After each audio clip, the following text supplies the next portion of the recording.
Hi po mga kabasura! Ops, stop muna tayo sa pagpiplex ng mga napulot natin ngayong araw. Kasi, for today's video, ipapakita ko naman sa inyo na kahit nandito ako sa South Korea, hindi ako nauubusan ng mga Filipino food. Meron kasing malapit sa amin dito na tinatawag na World Store. At meron din namang Filipino restaurant.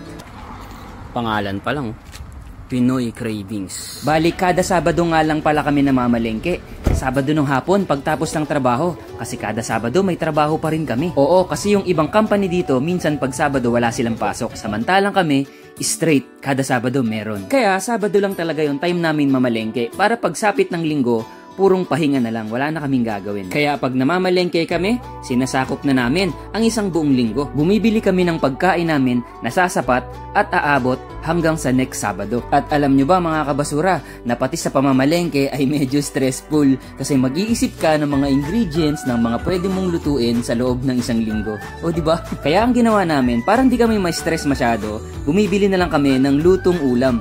At ito, ipapakita ko sa inyo kung saan ako nabili.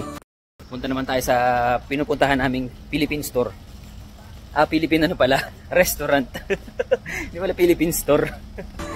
Buti nga't meron na kaming sasakyan. Kasi noon, nung wala pa kaming kotse, naku, sobrang hirap mamalengke. Ang dami lagi naming dala, tapos ang layo pa ng bus stop. Sobrang bibigat pa ng bitbit namin, lalo na pag may bigas. Kaya ngayon, meron na kaming sasakyan, napaka-convenient na yung pamamalengke namin. Tapos ang hirap pa noon kapag hindi namin naabutan yung pagdating ng bus, naku, isang oras naming aantayin. Kaya nag-decide na kaming bumili ng kotse. At pagtapos naming mamalengke, dumediretso na agad kami dito sa Filipino restaurant, ang Pinoy Cravings. Dito kami bumibili ng lutong ulam. Actually, pwede ring mag-dine-in dito, pwede kayong kumain. Tapos, pwede ring mag-take out. At higit sa lahat, pwede ring magpa-deliver. Kontakin nyo lang sila dito sa Facebook page nila. So, makakita tayo ng mga Pinoy. Tara. Ayan. Pangalan pa lang, Pinoy Cravings. Ay. Pasok tayo. At eksakto naman ang pagpunta ko, may naabutan tayong kumakain ng mga kababayan. Gulat nga ako, nakilala nila ako mga kabasura. Ay po.